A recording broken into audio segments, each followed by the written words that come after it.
Okay, today is June 28th, 2011. We are at the Habra Boxing Club with founder David Martinez. David, welcome. Thank you very much, James. David, where were you born? I was born in Whittier, California, and the reason why I was born in Whittier, because they didn't have any hospitals in La Habra. What was your date of birth? My date of birth was April 9th, 1946. 1946. Who are your parents? My parents were Dolores and Emma Martinez. Dolores was my dad, not my mom. I'm just glad I didn't get my dad's name. My name's David, not Dolores. I'm not a Jew. How did your dad end up with a name like Dolores? In Mexico, Dolores is a very common name for a male, and it's more like a saint. So he did pick up that name, or his parents named him that after a saint. David, what did your parents do for a living? My father was a migrant worker for his first 10 years of my life. Maybe 5 years. And then after that, he worked for U.S. Gypsum in Southgate. And my mother was a factory worker here locally. And she did that until her health declined maybe about 20 years ago. And where exactly did she work? She worked here at Olsen Eggs in La Habra at the warehouse, and also she worked for Hunt's in Fullerton, Hunt's Foods. And tell me, who are your siblings? I have a brother by the name of Andrew, and I have a sister who was deceased. She died about 12 years ago, and I have a younger sister who is about 54 and lives in La Habra. David, you grew up in La Habra? Yes, I did. I grew up no more than 100 yards from here at the boxing club. Where did you grow up in? What area? I grew up in the Red Camp area on 4th Street. Lived there for the first 8 years of my life, and then moved down about another 3 more blocks. I lived there, and then 3 blocks from there during high school. Well, tell me about your early years in the Red Camp. Well, my early years, I remember them very well. We lived in a 2-room house, not a 2-bedroom, 2-room house, with the bathroom in the front house. In other words, we went to the front house where my grandmother lived to use the facilities there. I was really involved in sports during my years. In fact, I remember during that time that we used to have boxing matches right in front of our yard. A couple ex-boxers got gloves, and they indicated, well, let's have you guys compete. And so we competed. My first experience with boxing was in our neighbor's front yard, competing against the neighborhood kids. We didn't have any recreational facilities at that time, so we had to go maybe to the city park and play our football there, our baseball.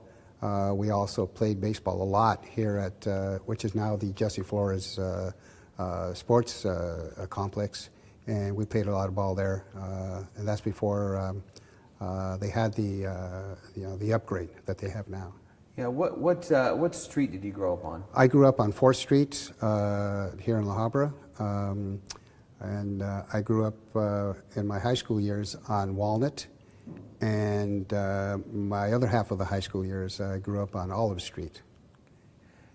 Take me back to your early childhood years. Who were some of your friends growing up on 4th Street? Well, on 4th Street, some of my good friends were, who was one of the current softball coaches at La Habra, Richard Flores. I also grew up with one of my good friends, Lupe Gomez, and around the area, Henry Munoz lived not too far away from there, whose dad had a what we call a cantina at that time.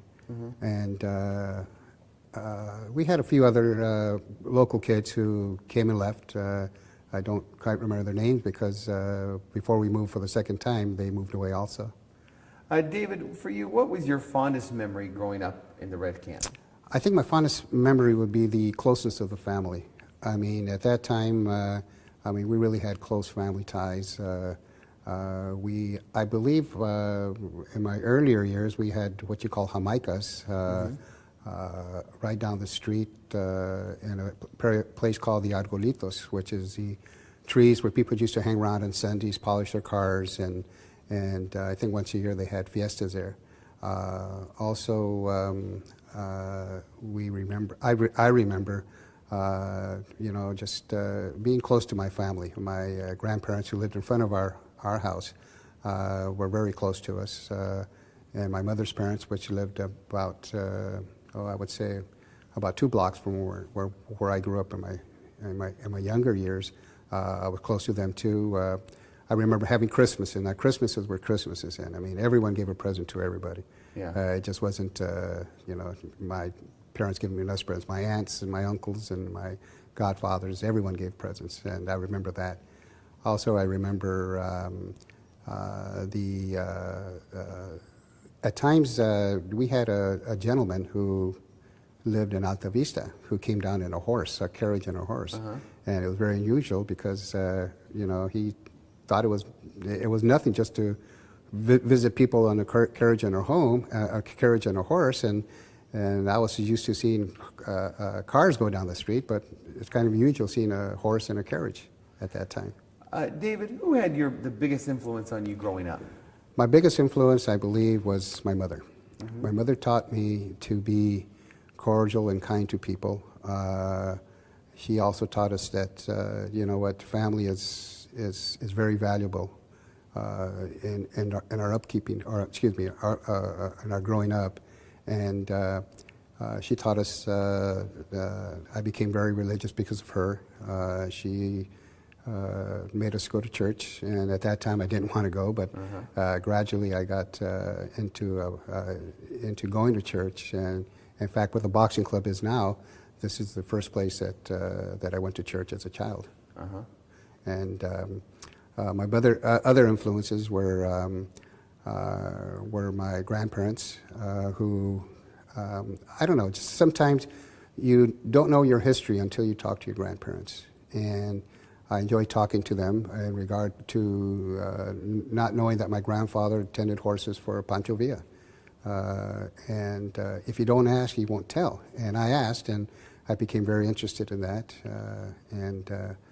Also, my uncles and aunts, who were very influential, because they always made sure that we were, that we always attended family activities, family reunions, that type of thing. So, in a nutshell, it was family. Now, back then, David, did your family face any challenges growing up? Of course, what were some of the challenges that you faced? Financial challenges, because at that time, to work as a farm laborer, which my dad did, it wasn't much money, and we had to do with whatever was given to us at that time. I didn't know much about the outside world in regard to going outside my immediate neighborhood, because everything was done in our neighborhood. All the family members were living in our area, and so my upbringing was being around family who lived no more than a quarter-mile radius of where I grew up. Now, was the Red Camp area a segregated area of town? Yes, it was. The Red Camp area was where the mobile park trailers are located now. I remember going in that area and going to the showers. The showers were centrally located on top of the hill, and I remember just playing around in that area there. I remember that everything that we needed was located in the Red Camp area. Our barber, our groceries, grocery stores. Even we had our own medical needs there with ladies who used to have home remedies for any illness that you have. And it was segregated because at that time, I didn't go to Wilson School, which was a segregated school. I didn't go. I just missed it for about a couple of years. But my parents and my immediate relatives did go to the segregated school of Wilson School. Now, growing up, David, did you experience any kind of prejudice in the community of La Habra? I did in regard to going to the schools that were segregated at that time. I mean, not segregated, that were like Washington School and Lincoln School, that area there, because we weren't allowed to speak Spanish. We weren't allowed to, even at that time, to go on the lawn, because if you step on the lawn, supposedly everyone else would follow you. So I did feel a little prejudice toward me because of maybe playing Little League, because I didn't have the money to buy shoes like the rest of the people, the baseball shoes, and we could not afford our uniform. And with that, no one helped us. We were on our own. And the only prejudice that I did feel was going to school where we couldn't speak Spanish. And how did that make you feel that you weren't able to? Well, I felt that maybe I should start speaking English. Uh-huh. There was really no really big thought in that. I mean, if that's what the school wanted, then you know what, I'll go along with it. David, let's talk about the schools you went to. What was the first school you went to? The first school I went to was Washington Middle School. I went to kindergarten. Oh, it was in a middle school back there. It was just Washington. It was just. What grade was that you Oh no, went I'm to? sorry. It was a middle school. It was kindergarten. Yeah. Okay. It was kindergarten. I attended Washington kindergarten through, I believe, the second grade, and then I went to Walnut School on Walnut, and then I went to Lincoln School, which is now the educational, the Habra Education Center. And then I went to Washington, back to Washington for my 7th and 8th grade, and then I attended La Habra High School back in the mid-'60s. Well, David, let's talk about your experience at school. You did experience some prejudice, but I'm sure you also have some fond memories. What were some of your fond memories at school? Well, fond memories at school was playing sports, Yeah. especially the latter part of my teen years. Where now I could play football in high school. They had no Pop Warner. I ran track in high school. I also played Little League, but I was dropped after my first year. I don't know why I was dropped. Maybe baseball wasn't my sport, but I did enjoy summer baseball without the Little League with Jess Flores. Jess Flores was our mentor, and he kind of got the kids together. We went to other cities and that type of thing. So in other words, Jess Flores gave me that chance in baseball where I didn't have in Little League because he didn't care what kind of shoes you wore. He didn't care what kind of uniform you wear. He just wanted us to participate. David, were there any teachers that had an influence on you growing up? Growing up, to tell you the truth, I don't quite remember. I do remember in the 8th grade, one of the teachers, whose husband was a high school coach, athletic coach, and somehow I was, I wasn't doing too bad in football in the 8th grade, which was flag football, and she kind of like mentioned it to her husband, who was a high school coach, that I would be going to La Habra, and with that, let me tell you, he kind of catered to me a little bit more because I had known his wife, who was a school teacher in the 8th grade. David, what perked your interest in sports early in your age? In sports, it's because, to tell you the truth, it was something that interested me because of at that time, let's say the LA Dodgers, when they first came when they first came in from New York, I kind of idolized them. I said, God, I wish I could be like them. Not because of the money, but more because I like the status of being famous. I like the status of them giving to the community. And somehow, I liked the sport because I wasn't too bad in them. And if you're not bad in the sport, then why not go all the way with it? And that got me involved in high school football and high school track. I lettered in track and football in high school, and also at the community college here in Fullerton. I also lettered in football and track. Well, let's talk about La Habra High School. Your years at La Habra High School. What's your fondest memory about La Habra High School? La Habra High School, I believe it was the unity of the Mexican American. We had our own secluded area that we used to hang around in high school, and there was very much unity. We had a couple of car clubs without cars, so it's hard to have a car club. And what car club were you a part of? I was part of the Farrells, and which was an old car club, and we used to play other car clubs, that type of thing. And then we had our own little it wasn't a car club, but our own little neighborhood organization. We had. Are you saying you were a gang member? No, no, because we used to have our meetings at the police department. Oh, okay. And so we were involved with. We had our own shirts with our club in the back of the. Our club was called the Disciples. Okay. And it was just local neighborhood kids that got involved, and we had the police department's backing, and we used to hold our meetings there. We used to hold dances at the old American Legion Hall. Well, not the old; it's still there. And we used to have Battle of the Bands, that type of thing. In fact, at that time, I belonged to a little band that we had, a little local band. But the problem was we only know 3 songs. So, so when we were hired, we played a song for about 40 minutes, had our break, and that was it. But to tell you the truth, our high school days were very, very, very enjoyable for me because, again, we had a lot of unity. And most of the kids that we hung around with were neighborhood kids. So in other words, we grew up from elementary school to high school. David, what year did you graduate from La Habra High School? I graduated in 1964. 64.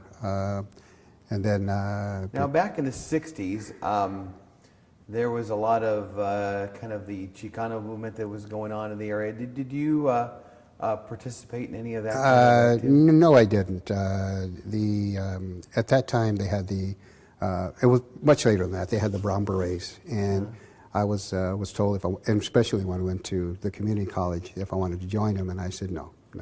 I was more involved with sports, and I didn't want to get involved politically.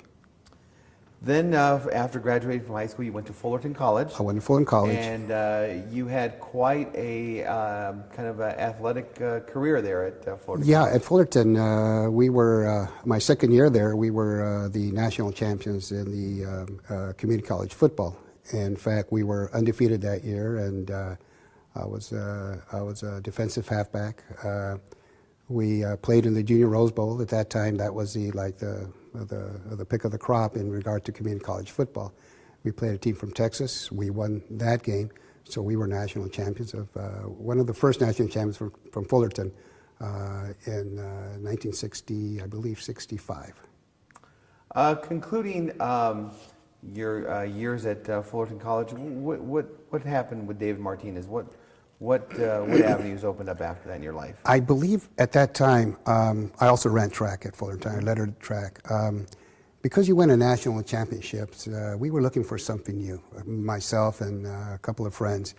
So that was the height of the Vietnam War, and I needed something new in my life. So myself and about 3 more other guys volunteering under the buddy system to go into the military as Green Berets. I don't know why Green Berets. Maybe that was what that was the ultimate of the military. So when we got about 3 or 4. No, in fact, it was 3 people that joined together under the buddy system, and we all joined together, and we enlisted in Los Angeles, and we all went together to Fort Bliss, Texas, and then from there we all went together to Fort Gordon, Georgia. And we all joined into being paratroopers, which would be jumping out of planes. So we went to parachute school, and then from there we were assigned. We could not go into the Green Berets because they had a limit of personnel at that time, and they were not going to Vietnam. I wanted to go to Vietnam. So, in fact, out of the buddies that I had, I was the only one that went to Vietnam. So. Now, who were the 3 buddies that enlisted with you, David? They were players. They were people from the local area. Dave Clayton from Anaheim High School, Dave Santos from Anaheim High School, and Dave Fager from Anaheim High School. So we're all Daves. So. Now, why did you have this passion to want to enlist during probably one of the most traumatic times with the Vietnam War going on? What prompted you to want to enlist? I think it was tradition. because my family members, my dad, my uncles, were all in the military. My mother's cousin got killed in World War II, and it was just like something you had to do. There was no one to tell us different. There was no riots and no burning of your draft cards at that time, and I figured it was the right thing to do. And in fact, made my dad proud that I went in. And about a year after, my brother went in. So me and my brother were, in fact, we were both in Vietnam at the same time. Well, let's talk about that. How did your parents react when you told them that you had enlisted? What was the reaction? They were like, it was tradition. They didn't see anything wrong with it because all their family members, or most of the family members, were in the military. So it wasn't that they were annoyed or mad. They were just saying it's part of your duty, and it was tradition again. So with that, they gave me their blessing. David, and finally, what year did you end up going to Vietnam? I went to Vietnam in November of 1967. It was a unit movement. That was the biggest air movement of any military personnel in the history of the military. We left from Fort Campbell, Kentucky to Vietnam, and we just took everything. Our whole division went, the whole 101st, and again, there was 24/7 of just taking off and with all our equipment, all our personnel to Vietnam. How old were you back then, David? I was, let me see, I was around 20 years old when we moved, when we left for Vietnam. I was stationed in Kentucky for a couple of years. We had maneuvers at West Point, New York. I was there for about 6 months. In fact, because my passion was football, I assisted the Army football team at West Point with their medical needs, since I was, my MOS or my duty in the military was being a medic. Now, David, if you can reminisce the first day you landed and you were in Vietnam, take me to that very first day experience. The first day was like you land and it's like you enter a furnace. I was, when you open that door, we arrived at 3 in the morning. I said, oh my gosh, I'm going to be here for a year. With this, if it's this hot in 3 in the morning, I'm wondering what's going to be in the afternoon or in the morning. Once we landed there, of course, you know, you're saying to yourself, man, you know, now it's, you know, now if a bomb goes off, it's no big thing. If you hear a rifle or something go off, it's no big thing. Of course, you have to be used to that, be accustomed to that. And myself being a medic, I said to myself, wow, now when someone gets hurt, there's not going to be any ambulance, you are the ambulance. When you go out in maneuvers, there's no doctor out there. You are the doctor. Because the doctors are very valuable and they can't go out there on the front line, so they sent us. So we lived with doctors. The doctors were our immediate supervisors. And again, when I got there, we lived with the doctor. He would give us advice, give us, you know, from pre-op procedures. So if someone gets wounded, we would prep them up and extricate them to the local base camps for the medical needs. What was your biggest fear back in Vietnam for you, David? My biggest fear is getting killed, of course. But you know what? Once you're there and then you're in the flow with all your friends, you kind of overcome that a little bit. Because you know what? You just have to be outgoing, you know, and you can't be too serious out there, because if you're too serious out there, then that's when maybe, you know, something might happen to you.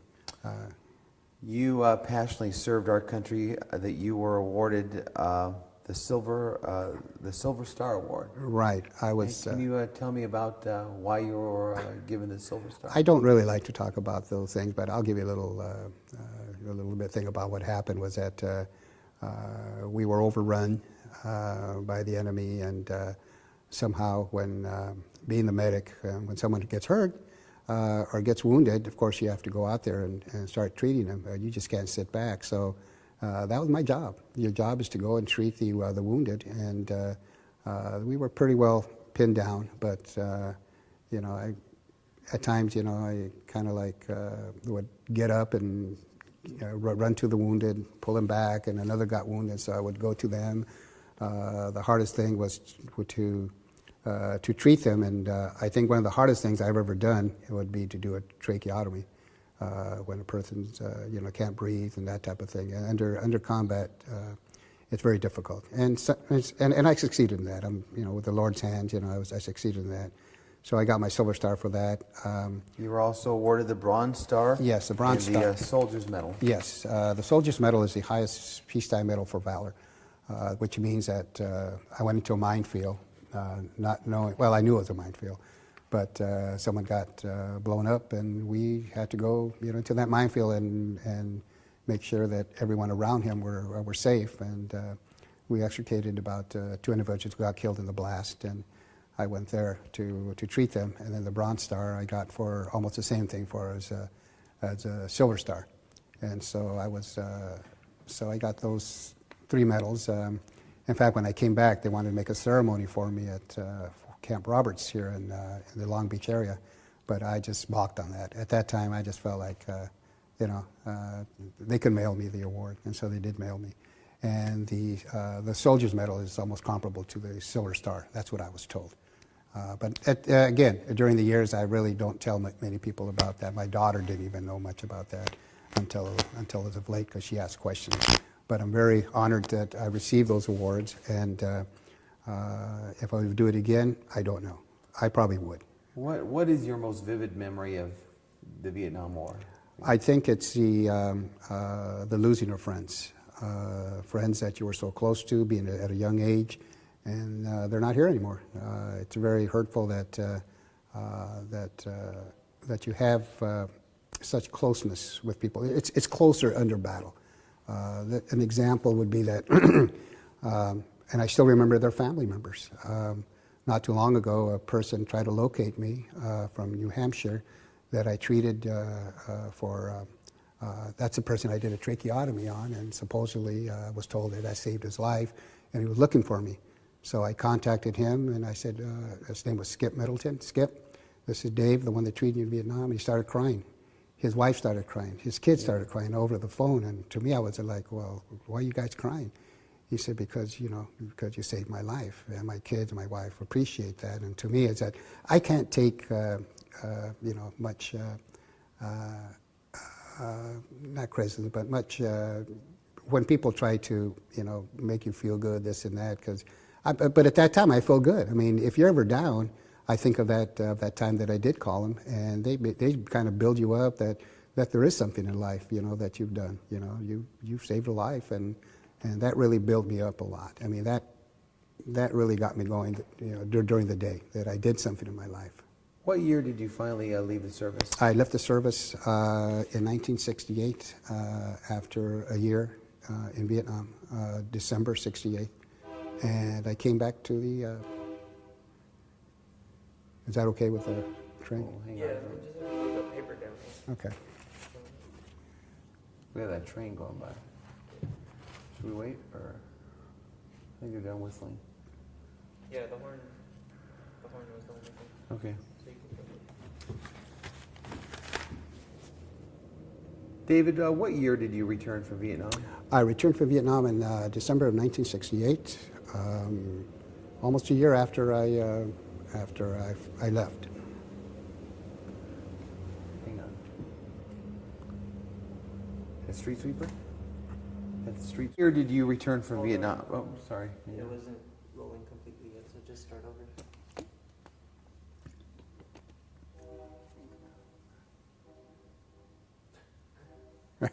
It's still even far away.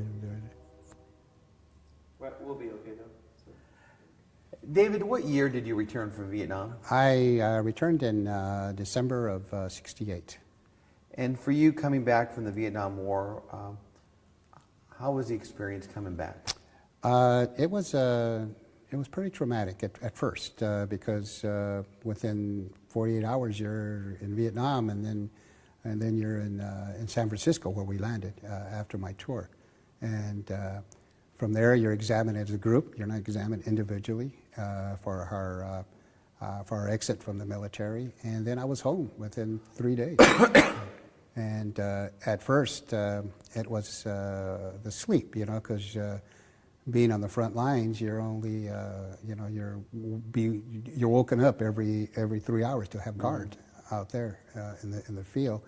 And here, when I got home, I had to readjust myself in regard to, wow, I'm up, but I see walls rather than trees, In fact, when I came home, it was your Aunt Petra, who came to see me, and she shook me, and I wasn't, it was a hard shake, and I just got up and ready, like to do something, and then it was like it was a reaction, of course, that most veterans get when they first come back, that you have to be accustomed to the new lifestyle now. Coming back, David, what did you do with your life after Vietnam? After Vietnam, I went back to school. I went to Cal State Fullerton, studied sociology, and also at that time I was, because I was a medic in Vietnam, I wanted to do something in the medical field. So while I was employed with the health department, I helped establish but I helped with the field work with the paramedic program under the Wedgeworth-Townsend Act. And I did the didactic instructions, a curriculum for the didactic instruction at UC Irvine. And so I did field work for them also. So was that your main profession? At that time, yes. And then I went back into the counseling with the farm labor program of Orange County. I helped establish that also. Tell me about that. The farm labor program of Orange County was that you go to farm labor camps and you go talk to the migrant workers who might need some health needs. Because there was a lot of communicable diseases at that time, and we wanted to make sure that, especially with the health department, that it stayed local. They get their medication, and that was really all we did. Was just help establish a rapport with the community and the health department. Did you get to work with Cesar Chavez at all? No, but I did hear about him a lot. He was up north, but I dealt with Dolores Huerta. We communicated in regard to what was needed locally here. She was a individual who worked with Cesar Chavez. David, tell me, we're back here in this beautiful facility here. Who came up with the idea to start the boxing club? Well, it was a mutual idea between myself and family members. We started at my cousin's garage, and at first it was just hitting a heavy bag, and all of a sudden we had a lot of kids that were interested in boxing, and so we just needed a larger and better place. And so the Guadalupe Hall was centrally located where most of the kids lived, and we thought this would be a nice place to have our gym. Of course, it was city-owned, so we asked the city council who was using this facility. At that time, it was senior citizens, but not too many senior citizens wanted to come to this location. So we asked if we can, maybe rent the place from the city. And we had our hardships with the city. The city did not want us here because they thought the word boxing means people would become violent, which would be just the opposite. It's a recreational facility. And with the help of City Councilman Kent Roberts, who is a mainstay in our boxing club, he influenced the other city council members to give us a chance. And so after about 6 months of haggling with the city, they gave us a facility, and in fact, they even donated money to start our club, to buy boxing gloves, the ring, and the bags. Okay, Dave, let me take you back. Where did the boxing club originate? You said at your cousin's garage. Yes. Now, who was that cousin? And where cousin was Ray Molina, who lived on Electric Street, just about 2 blocks from here. And his kids were interested in boxing. His kids' friends were interested in boxing, and that's where we had the idea that we need a bigger place. So the boxing club originated in Ray Molina's garage. Garage. Right. Tell me about those early years in the garage. What transpired there? Well, the early years, it was a place where the local kids would hang out at. I mean, there was no place to hang out. There was no boys club at that time. In fact, there was a boys club at that time, but it was so far away that they wanted something local. And so with that, first of all, they hung around just to hang around. And then we, as adults, thought it would be a good idea to have some type of activity. And I guess boxing came into mind, and that's when we started the Habra Boxing Club in a garage. And again, once we started there, we just needed a bigger place. Yeah. And how did you come up with the idea to move the boxing club to Hillcrest here? It was centrally located again. This is the place that most of the kids lived in, the area, and it was a facility that was just made for boxing. I mean, it was an empty facility. It needed a lot of repair. What was this facility before, David? It was, of course, it was a Catholic church, Our Lady Guadalupe Catholic Church, which was built in 1947, and it was here for about 10 years. After that, after the church built their new building on La Habra Boulevard, this became a senior citizen place where they had their meetings and that type of thing. David, tell me about finally when you decided to go to the city council to try to acquire this facility here. What happened? Well, what happened was that the city, we had to educate them on boxing. If you don't know boxing, they're going to say, well, it's a violent sport, people beat up people, but just the opposite. I mean, the kids wanted to let out their aggression, and what better sport than boxing? Under good supervision. That's very important. It has to be under good supervision. We went to City Hall, to a City Council meeting, and we bombarded them with about 150 kids. And boy, they said, wow, what's going on here? And we educated them and told them, you know what, this is what it's all about. So some of these kids need a place to do their activities, the boxing activities. And plus, it wasn't just boxing. It was a place to hang out. We had a pool table here. If they wanted to meet, what a better place than the boxing club, which is in their neighborhood. And you did have some resistance, right? Tell Of me course. about those challenges that you had. We had resistance because, again, we had to educate these people that it wasn't a hangout place. It was a place where we would have supervision. I think getting the interference from the mic, so let's just wait like 5 seconds for it to go away. Okay. You want to start with that last question? Yeah. David, you did have some resistance bringing the boxing club to this area from this council. Tell me about those challenges. The challenges were that we had to educate them. Oh my gosh. Someone's trying to get in? Okay. Can you do it again? Yeah. David, you did experiencing some...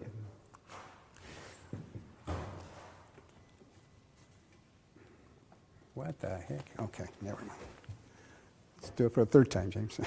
David, you did experience some challenges bringing the boxing club to this facility. Tell me about some of those challenges that you faced from the council. The most challenging thing that we had was them not knowing what we were all about. Because once you have a bunch of kids that want to hang out, they're going to say, well, why do they want to hang out? But you have to understand, it's under supervision. What's that noise? Is that... I don't think it picks it up on there, though. Okay. Ruby, If you just sit up, Dave. Okay, Sit up, Dave. okay. And then Can you we'll ask again? We'll ask it again. Okay. David, early on, you did have some challenges from the city council on, coming to this facility. What were some of those challenges that you faced, David? Well, first of all, the big challenge was that we had to educate the city council and tell them that this will not be a hangout place. It would be a place where we'll be under great supervision. We have a purpose, which is boxing, with people who have experienced a little bit of boxing. Also, it's centrally located where they can play pool.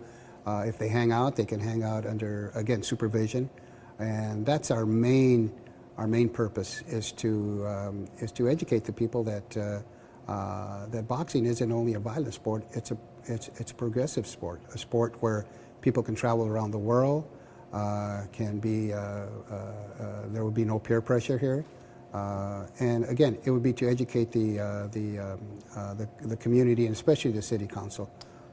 One of the council members that particularly went up to bat for you was Kent Roberts. Tell me about what Kent did. Well, Kent was we called him the grandfather or godfather of the boxing club. What he did was he educated the other council members that there is a need for some type of recreational activity in this area, since there was none. And if boxing was it, then he could give us a chance.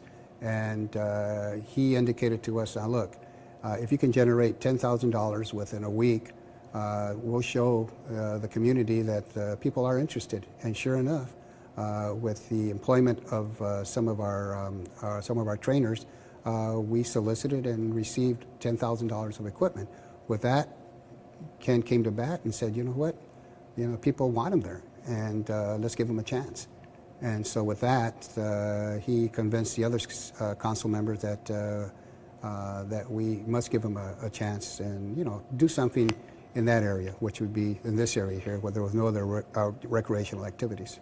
What has Kent Roberts meant and means to the boxing club? There would be no boxing club without Kent Roberts, bottom line. I think he's done a lot to the community, for the community, and this was about 30 years ago, and he's still doing it. And in fact, he's still helping us out to raise money, because we do have our nonprofit number now. David, tell me about who were the early movers and shakers of the boxing club? At that time, we had an individual who got the ball rolling. His name was Rick Garcia. He got us all interested into starting the club. And then, of course, his friend Raul Escalera, then my brother Andrew Martinez, Jerry Molina, and of course Ray Molina. And we all were a group. We all made a curriculum here. We had study sessions here. We had days that you train, days that you study, running days. And the kids were like, they were all going for it. Something different. So we had these kids actually doing something where in my days they weren't doing anything. How did it feel for you to finally acquire the building? Oh my gosh, once we acquired it, we put scaffolding that to hang the bags on, where it took us about 2 weeks to get all the metal parts with donations. And then the equipment, we had the community get involved by buying individual equipment. In other words, people donated for a scale, for a bag, for a speed bag, gloves, for the ring, that type of thing. And so we had community involvement, a lot of community involvement with that. What year was the boxing club officially started? It officially started in the garage in 1981. It started here in 1982. Here in this facility? Here in this facility. When people ask you, what is the La Habra Boxing Club, what do you tell them? I tell them it's a gang diversion program. It's a program where we have goals set for each individual. Even if they can't box, it's participate as a club. Like I mentioned to you earlier, our clubs that we had were bike clubs and car clubs where we didn't even have cars. But this is an extension of that. This is similar to that, but we're actually more organized here. We have a facility. We have people that show interest. In fact, the Boys and Girls Club, about 5 years after we started our program here, added us to their extension program. It lasted for about 20 years, and then the city took over. So we had the Boys and Girls Club involved in the early years here. David, what gives you the passion to volunteer here at the boxing club? I think it's because of the lack of activities we had when I was growing up, which the club is located within 100 yards of where I grew up. And we had nothing. Now we do have something here. I'm a volunteer here. I don't get paid for this. I put in 30 hours a week, and I enjoy it. It's like a hobby. People go bowling. That's a hobby. People play checkers. I like to train boxing. And it took me a long way. For not knowing very little or minimal when we first started, now I've learned a lot within the last 30 years, where it got me to my travels. I've been to Ireland, to Germany, Japan, Mexico City, almost every state in the United States because of boxing. Either as a cut man, because of my military experience, or as a trainer. Well, let's talk about some of the success stories out of the La Habra Boxing Club. Share some of the success stories. Well, let me give you a good example. We had an individual by the name of Julio Gonzalez, whose family members lived on Grace Street. And they were, it was a kid that came in and he just wanted to play pool. And I saw something in him. And I said to him, would you want to continue going tournaments? And he said, well, I'll give it a try, why not? But I would have to go to Fresno to work with my parents picking garlic. And when he went to Fresno, we're talking about a 11-year-old kid who worked 13 hours a day picking garlic, and you know, when you have to bend your back, and puts a lot of stress on you physically. So anyway, after he came back from Fresno, he said, you know, let's start boxing again. I said, great. I entered him into tournaments. He won the tournaments. I entered him into the local and regional tournaments. He won that. So I'm saying I might have something here. So with that, he went through the Olympic trials and fought in the Olympics in Atlanta. And I think it was '96. And he developed after that into an undefeated fighter who fought on HBO. He fought Roy Jones Jr.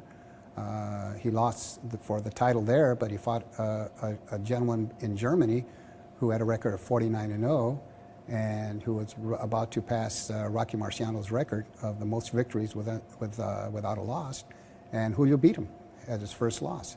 So Julio became the world champion in Germany, and brought a lot of prestige to La Habra. I mean, I wouldn't doubt if we really tried to put his picture on a bag of potato chips. You know, he was really he made La Habra grow.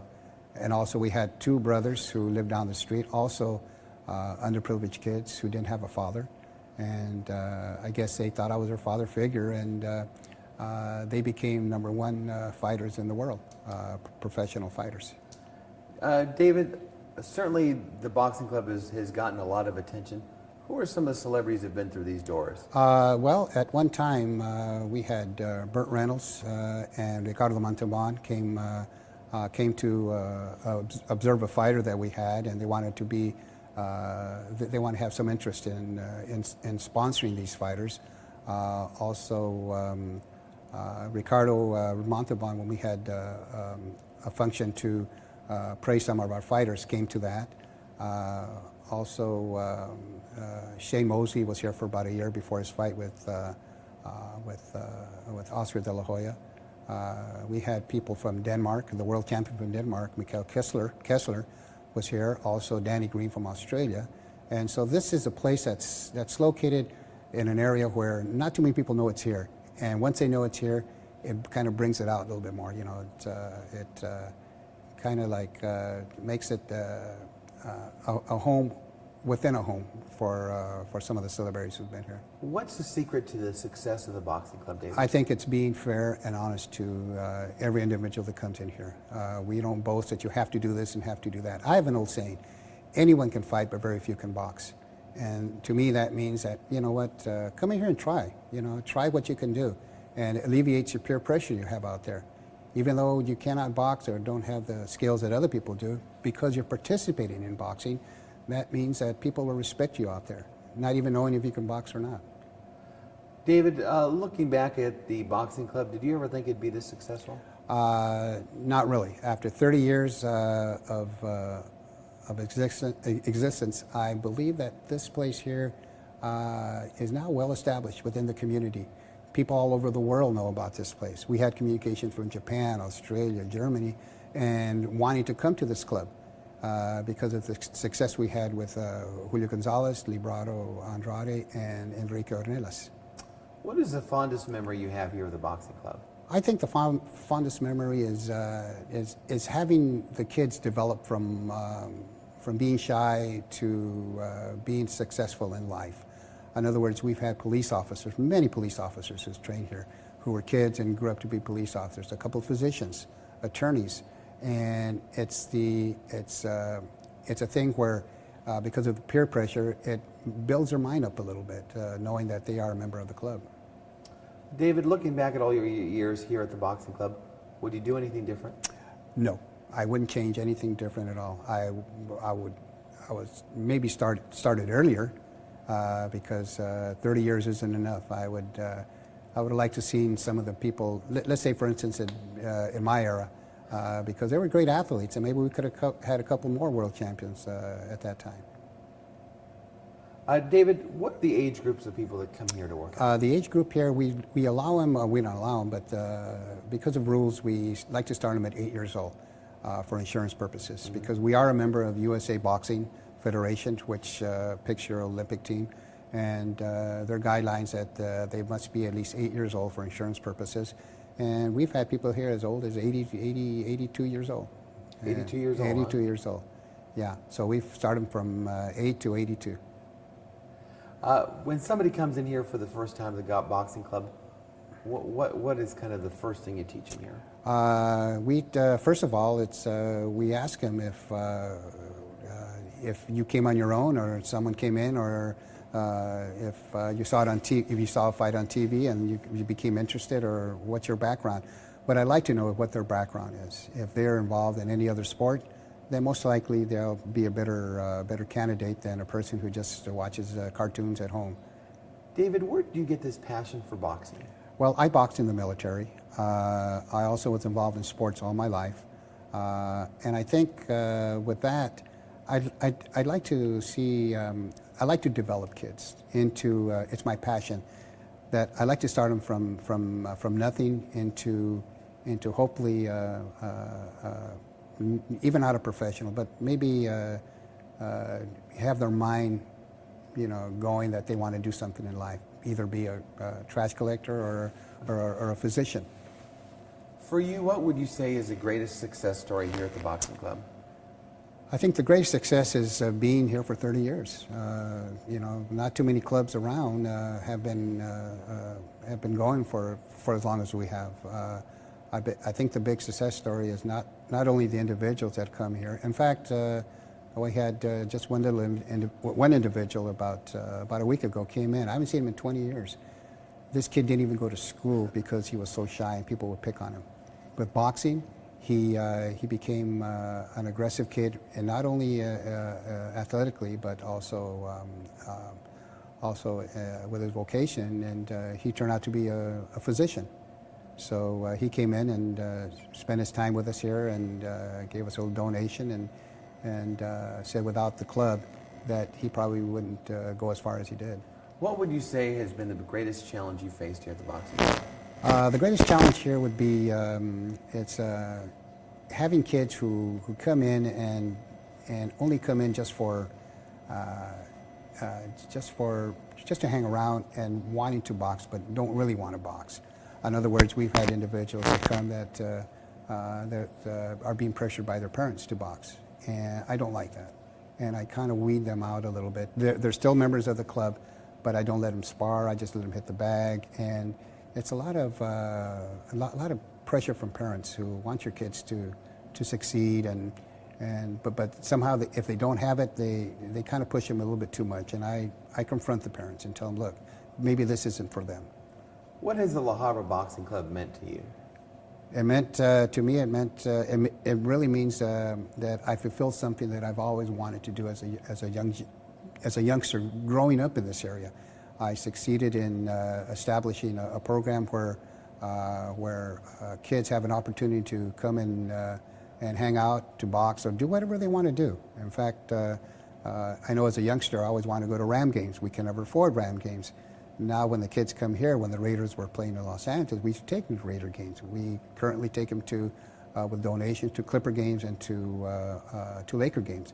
So it gives them an opportunity to leave the area and know what's going on, maybe in downtown LA, with either be sports or maybe concerts. David, what do you think the future of the Boxing Club holds for you? Well, as long as I'm able to breathe, hopefully, we'll succeed in many more years to come. It looks positive for us because now we have our nonprofit number with the help of the city attorney, and we now can say to ourselves, "Look, we are established.